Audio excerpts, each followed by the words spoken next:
la restauración y algunos tipos de alojamiento pues funcionan, estén en el lugar en el que están, de manera que igual no es tan importante el destino como el servicio que se aporta, y otros, como es el caso de las actividades en el medio natural, el ecoturismo o los campings, en el que la unión con el entorno es principal para tener éxito.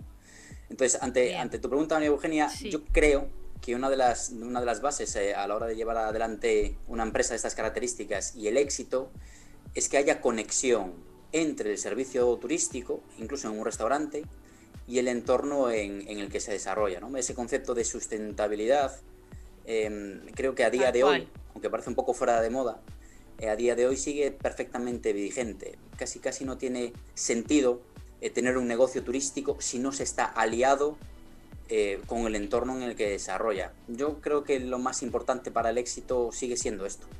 Genial, clarísimo. Y bueno, ahora sí, contanos un poco específicamente de Guías Malouco, de la filosofía y también ya puntualmente qué ofrece, qué actividades podemos hacer contratando esta guía. Bien, pues mira, comienzo con la segunda de tus Bien. preguntas. Lo que nosotros ofrecemos, tal como aparecen las imágenes, son principalmente actividades guiadas. Es decir, aportamos a los clientes, bien sea de manera individual, en pareja o en grupo, aportamos el servicio de un acompañante con conocimientos técnicos. Y en esto quiero hacer una puntualización, Sí. porque cuando hablamos de guiados de montaña, guiados en aguas bravas, como por ejemplo puede ser rafting o río, la importancia de que la persona que lo conduce sea un técnico, pues es enorme, porque estamos hablando de entornos que son, bueno, riesgosos, hay peligros, entonces hace falta estar acompañado de alguien que los conozca. Entonces, nosotros nos hemos especializado precisamente en guiados de montaña, en un destino, concretamente en Galicia, donde no había tradición, tradición de actividades de montaña, porque no es un lugar especialmente montañoso, como para realizar pues ni alta montaña, ni barrancos, o ni siquiera espeleo. Entonces, cuando el proyecto nació y decidimos llevar adelante la creación de esta empresa, nació con una filosofía, que era Ujú. la primera de las preguntas que me hacías, Sí. con una filosofía muy vinculada a lo que personalmente he aprendido en el trabajo con las empresas de restauración y de Mira. hotelería, que era aportar no solamente el valor del entorno, sino, digamos, reforzar la calidad del servicio que aportábamos como guías. Y me explico.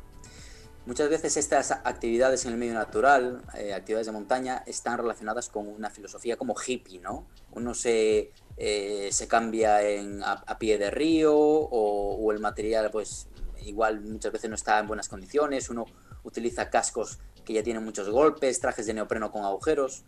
Pues precisamente toda la experiencia que yo había adquirido trabajando en grandes hoteles, pues quise trasladarla a la empresa. Y la filosofía se basa en eso, en aportar la máxima calidad en servicios, no solamente desde el punto de vista técnico, es decir, con personas preparadas y vinculadas emocionalmente con el trabajo que hacen, sino que todo el equipo, todo el trato fuese también del máximo nivel. Esta es la filosofía que nosotros llevamos adelante y que, bueno, de momento nos ha permitido aguantar 10 años y sobrevivir al COVID. Tremendo, Freddy. Estamos viendo las imágenes mientras nos estás hablando y nos has contado un poco de las actividades y quiero saber un poco de los lugares, a dónde las realizan y bueno, y cuáles son los que más demandan, por decirlo de alguna forma. Seguramente hay algún que otra actividad o lugar, destino, que es más demandado por los y las usuarias. Sí, mira, nuestra actividad estrella es una actividad de montaña que se llama barranquismo, descenso de barrancos o, bueno, el concepto internacional es cañoning. Esta actividad la realizamos en el sur de Galicia, justamente entre la provincia de Pontevedra y la provincia de Orense, cerca de un pueblo muy conocido que se llama Ribadavia. Bueno, es famoso sobre todo porque es la capital de la comarca de Orribeiro, que, bueno, ya en su momento os comentó Ana y que es bueno, una de las zonas más conocidas por el vino. Ahí es donde desarrollamos nuestra actividad principal, que es la de cañoning. Muy cerquita, esta que estáis viendo ahora, que es la actividad de puenting, muy cerquita la realizamos precisamente sobre el río Miño, que es el río más grande, el más importante que hay en Galicia, y que, bueno, como ya sabéis, está en el sur y que actúa como frontera entre Galicia y Portugal. Después, otras actividades, como pueden ser el caso de la espeleología, que tiene que ver con la exploración de cuevas, lo hacemos en el interior de Galicia, más cercanas a la comunidad de Castilla y León o de Asturias, porque es donde el sustrato geológico, digamos, donde el suelo permite que se produzcan cavidades. Y las actividades de escalada las realizamos en la costa gallega, que es donde se generan más acantilados y hay más opciones de paredes verticales. De manera que trabajamos principalmente en el sur de Galicia, pero dependiendo de la actividad, de si es una actividad de montaña, nos movemos a los destinos más óptimos, y si lo que tenemos que hacer es una actividad guiada, digamos de guiado tradicional, pues ahí sí que ya nos desplazamos pues hacia Santiago, Ribadavia o a los lugares donde hay, digamos, más vestigios desde el punto de vista histórico. Pero principalmente nuestra zona es sur de Galicia. Perfecto. Bien, Freddy, ¿y quiénes son los que demandan? ¿Los gallegos y las gallegas hacen estas actividades y hay gente que va desde otros países? Eso por un lado. Bueno, no, contéstame eso y después te hago otra, así no te enredo. Por ella. Pues mira, inicialmente el turismo del que vivimos es el turismo de proximidad, es decir, es el que nos aportan los propios gallegos. Como decía ahí al principio, hace un ratito, no es una actividad tradicional, la del barranquismo o las actividades de montañismo. Galicia no está posicionado como un destino relacionado con las actividades de montaña, pero bueno, con el paso de los años y con mucho trabajo, pues hemos conseguido que el cliente, digamos, regional se acerque. Ahora bien, en la época estival, en primavera, verano, sí, el cliente principal que tenemos es el cliente del centro de la península, es decir, las personas que vienen desde Madrid, incluso desde el norte de la península, vascos, bueno, es un cliente nacional. En ese sentido, si queréis, como dato, os puedo comentar que este año, concretamente, hemos tenido principalmente clientes de las grandes ciudades, como Madrid o como Barcelona. De hecho, lo hemos comentado incluso en el equipo. Este año hemos tenido más clientes de Barcelona, este año, en el año 2020, que la suma de todos los clientes de Barcelona que hemos tenido en los 9 años anteriores. Y esto, buenísimo. Bueno, llegamos a la conclusión que creo que resulta evidente, que es principalmente porque lo han pasado tan mal con el confinamiento, que lo que querían evidentemente era estar en contacto con actividades en la naturaleza, y aún teniendo la zona de los Pirineos cerca de la comunidad, sí, han decidido desplazarse, en este caso llegar hasta Galicia, como para aprovechar, ¿no? y aunar la actividad turística en la naturaleza, que es, bueno, la que nosotros ofrecemos, y con otras actividades tradicionales como pueden ser comer y beber. Tal cual. Mira, hace un rato mencionabas a Ana, es Ana Otero, aclaro para que estemos todos en tema. Sí. Ana Otero, importante guía turística y blogger también, que ella nos comentaba justamente también esto que vos estás desarrollando ahora, de cómo Galicia, también entre otros lugares por ahí, están creciendo un montón a nivel turístico. Todo este trabajo que vienen haciendo hace muchos años se está viendo en resultados, y justamente quería ir hacia lo que vos planteabas ahora, ¿no? De esto de, mirábamos las imágenes y yo pensaba, qué ganas, qué gran momento para ir a hacer puenting, qué gran momento, y muchas otras cosas, digo. Y justamente quiero ir a esta reflexión de que post-COVID, post-pandemia, los destinos turísticos se espera, y en algunos lugares se está eligiendo mucho el turismo, bueno, sí de cercanía, pero también natural, de aventura. De hecho, mirando las imágenes y escuchándote, me iba también a una reflexión que tuvimos con un chileno de la zona de Chiloé, que él decía justamente, bueno, Chile está en una situación distinta a la que está España, obviamente. Él decía que a él le parecía que hubiese sido una muy buena política pública ya permitirle a los ciudadanos que vayan, por ejemplo, a parques nacionales que tienen tantas hectáreas para recorrer, donde realmente se puede respetar perfectamente el distanciamiento social y que él creía que psíquica y emocionalmente nos iba a hacer muy bien poder salir a estos lugares, ¿no? Y vinculado a esto lo quiero hacer como intro para preguntarte cómo ustedes han estado pasando el momento de pandemia, qué ha pasado con la reapertura y en qué situación están ahora. Bien, pues mira, esta introducción que has hecho, Eugenia, es fantástica y tiene todo el sentido. ¿En qué lugar, y ya no hace falta estar en la era COVID o en la post-COVID, ¿no? Pero ¿en qué lugar se está mejor que en la naturaleza? Claro que han faltado, bueno, no sé si políticas o capacidad de reacción como para darse cuenta de lo que podría facilitar, digamos, la transición a esta nueva normalidad si hubiésemos facilitado que las actividades en el medio natural fuesen, bueno, mayores o que el acceso fuese, digamos, para todos los públicos. Nosotros hemos tenido un periodo de incertidumbre gordo, aunque voy a hacer un inciso en este sentido. El trabajo que han hecho las asociaciones de empresas relacionadas con el turismo activo en España ha sido excepcional desde mi punto de vista, y también tengo que decir que no pertenezco a ninguna por otras cuestiones digamos, filosóficas o de mentalidad, pero sí es cierto que han hecho una gran labor y han permitido que el acceso a las actividades de turismo activo se realizase desde la fase 1.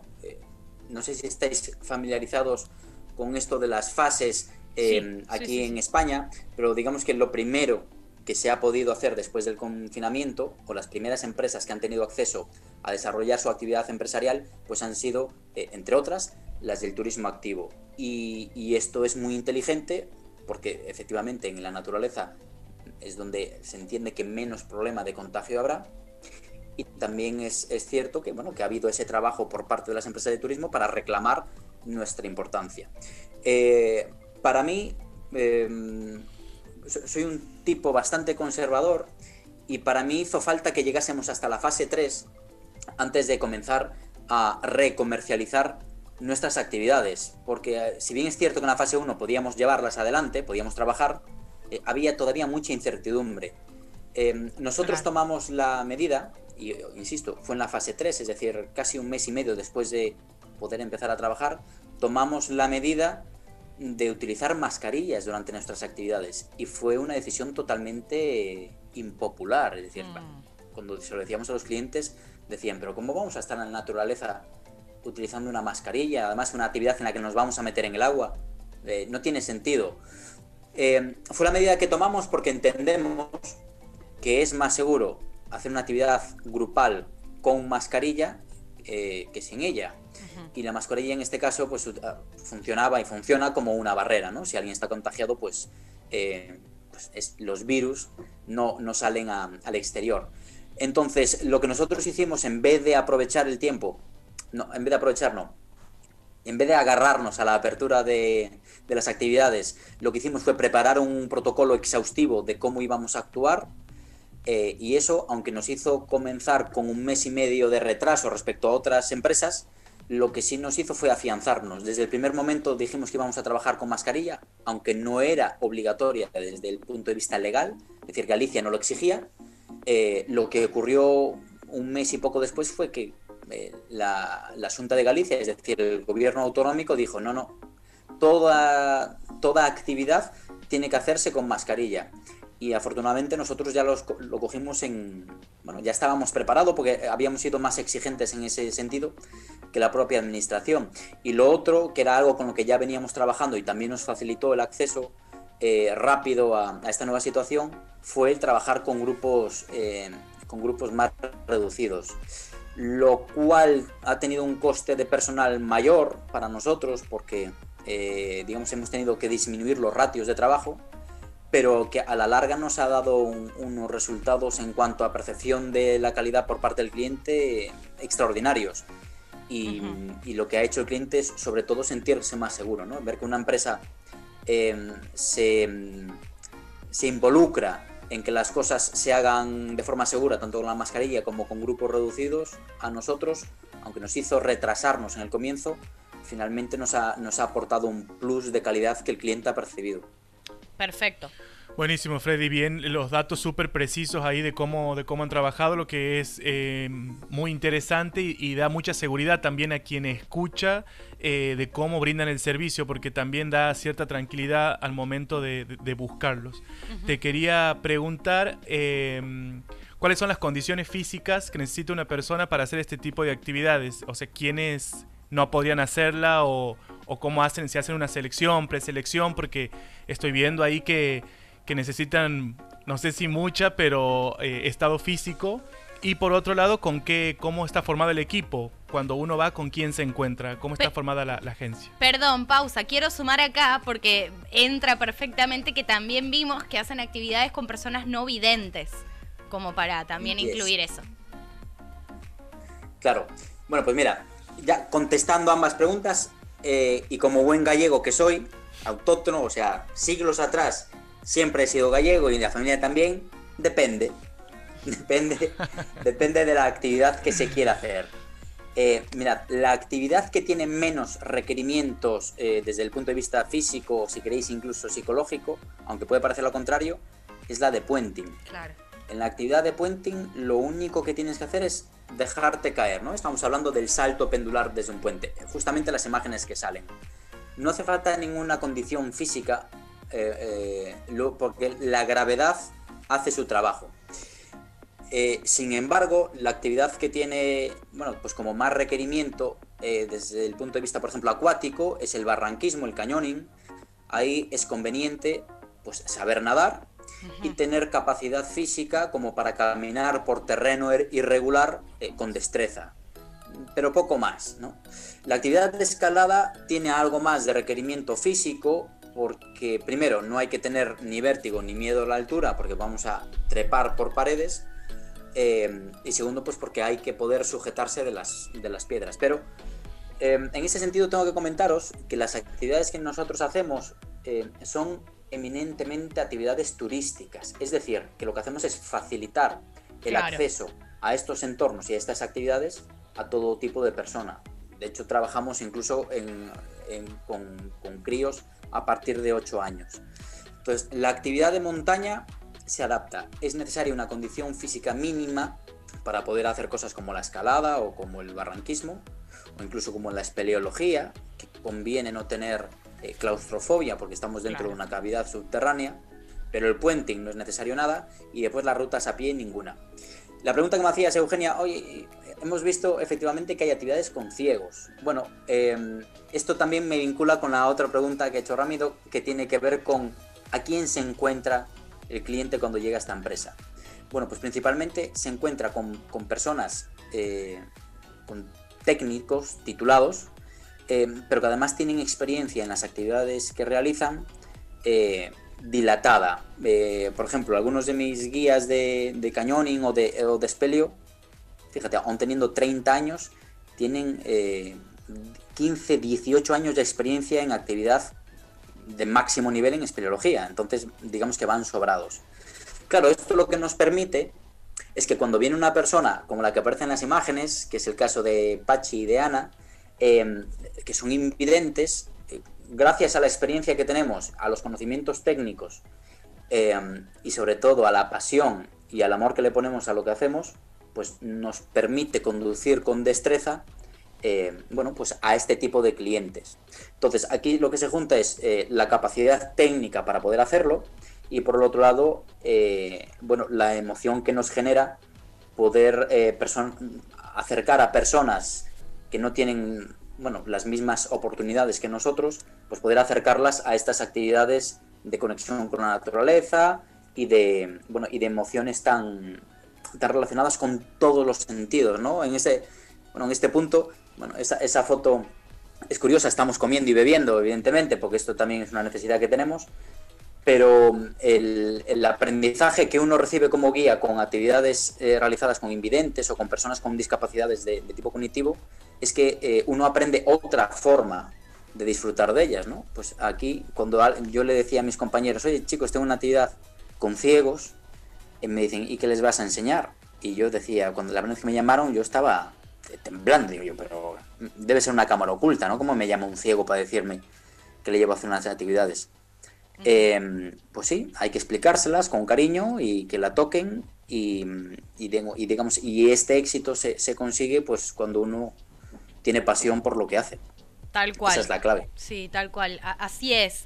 ¿Sabes qué? Quería saber si para realizar estas actividades como agencia turística, como guía, titulado, etcétera, se necesita también algún papel, qué trámites hay que hacer para tener permiso para realizar estas actividades, sobre todo en un lugar que no está súper explotado para esto, digamos, que no es que todo el mundo va a hacer actividades de este estilo. Bien, mirad, os puedo hablar concretamente del caso gallego, pero que es perfectamente extrapolable a prácticamente toda la península. En España, la materia turística está en manos de las autonomías, ¿no? Que son quienes tienen las competencias para regular. Bueno, pues en Galicia hay un decreto que es el que regula las necesidades de las empresas para poder desarrollar sus actividades en el ámbito del turismo activo. Además de lo evidente, como puede ser contar con un seguro de responsabilidad civil, un seguro de accidentes, una de las primeras, me refiero en el ranking de importancia, una de las primeras cosas es que su personal dado titulaciones oficiales desde el punto de vista estatal, es decir, que tienen validez en todo y que incluso son homologables a otras titulaciones europeas, que son las que aportan las capacidades para guiar grupos en terrenos, digamos, técnicos, ¿no? En el escenario técnico, montaña, ríos, equitación, buceo, cavidades.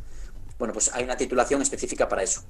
En ese sentido, con mucho pesar, también tengo que decir que desgraciadamente las administraciones, al menos en Galicia, o más que las administraciones, la administración no actúa de manera coherente con la legislación. Si bien hay una ley que obliga a que todo el mundo trabaje con una titulación específica en las empresas, lo cierto es que a día de hoy hay muchas empresas que trabajan con una bandera que tiene una calavera y un par de tibias. Es decir, que trabajan de forma pirata, ¿no? Claro. Que o bien las empresas son pseudoempresas, porque trabajan desde el punto de vista no, con la figura de una asociación o club, o bien el personal que trabaja en ellas no es personal técnico, no están titulados. Como no hay inspecciones, digamos, de una manera medio oculta, se permite que las empresas actúen de manera no legal. Antes hacías un buen comentario, Eugenio, cuando hablabas, oye, ¿y por qué la administración no se vincula, no se enrolla y se aprovechan los parques nacionales, parques naturales para trabajar, ¿no? Yo en este sentido soy crítico porque creo que aún a día de hoy muchas comunidades o muchos lugares no le dan la importancia que tiene al turismo activo ni el turismo de naturaleza y lo dejan, desgraciadamente, como un turismo de hippies, de mochila o que no aporta dinero. Eso este año ha cambiado de una manera enorme, claro, porque muchas empresas han trabajado mucho precisamente porque las personas buscamos contacto con la naturaleza. Sin embargo, fijaos, el decreto que regula en Galicia las actividades de turismo activo es del año 2001, es decir, tiene 19 años. No está ni al día ni está vinculado ni con las necesidades de los usuarios ni con las exigencias propias del siglo XXI. Entonces, aquí yo creo que falta un poco de equilibrio todavía. Es decir, hay titulaciones porque el Estado las aporta, las diseña y las regula. Sin embargo, como está en manos de las comunidades, digamos que son las comunidades las que dicen, bueno, esto de momento no es importante, vamos a centrarnos con otros sectores o con otros mercados y dejémoslo atrás. Mucho me temo que ahora se tendrá que regular a toda prisa porque creo que el turismo activo, la naturaleza que estaba ahí, ahora va a ser todavía más potente y sin duda para quedarse en esta era post-COVID. Tal cual, que así sea y bueno, buenísimo marcar eso porque sí, probablemente va a ser algo de lo que va a haber que encargarse de aquí a poco. Bueno, Freddy, no queda más que agradecerte profundamente el tiempo brindado, la información, contarnos la experiencia y llevarnos un rato a Galicia. Bueno, esperamos que sea de puro crecimiento lo que queda de aquí en adelante. Y lo último que te quiero pedir es que invites a las personas que nos estén escuchando o que nos vayan a escuchar, que invites a Galicia y a buscarte cuando estén ahí. Bueno, yo esperaba no tener que invitaros y que me invitaseis vosotros, porque no he visitado Argentina todavía. Pero ya que me lo pides, lo voy a hacer. Bien. Yo creo que, por lo menos para los espectadores de Argentina, bueno, y muchos de Sudamérica, invitarlos a Galicia es como decir invitaros a tu casa, ¿no? Es como si mi padre y mi madre me dicen, Freddy, ven para casa. Digo, no me hace falta una invitación. Los que no habéis estado aquí y tenéis algún tipo de origen gallego, únicamente tendría que deciros, venid, porque además de estas costumbres que tenemos de acercarnos, de facilitar el acceso a las personas foráneas, ya que los gallegos hemos sido los principales emigrantes del Estado, hay un montón de cosas para ver, digamos, y alrededor de Santiago, que es lo que hoy en día está más de moda, todo lo que tiene que ver con la naturaleza. Galicia es un paraíso, gracias a su clima. Si además, fijaos en este plan, y así no me enrollo y voy al grano. Imaginaos lo que puede ser hacer una ruta de montaña o hacer un descenso de un barranco o un descenso del río Miño, por ejemplo, por la mañana. Por la tarde no, al mediodía tomarse un pulpo, un poquito de marisco, quizá en esta época de otoño que estamos ya en España, un cocido, una carne con unos buenos grelos, unos chorizos, un asado, beberlo con un albariño, con un godello, comer, descansar, tomarse un gin tonic, claro, y después por la tarde disfrutar de unas aguas termales, por ejemplo aquí cerquita que están en Orense, para que el cuerpo se repose y por lo tanto, evidentemente, por la noche pues, otra cena, no sé si más ligera o no, y ya después si uno remata haciendo el amor, que digamos que el ambiente en Galicia es propicio para ello, yo creo que estaría ya todo dicho, ¿no? Listo, alto recorrido, totalmente invitados todos y todas. Muchísimas gracias, Freddy, y bueno, que sea con mucho éxito. Muchísimas gracias, Freddy. Un abrazo.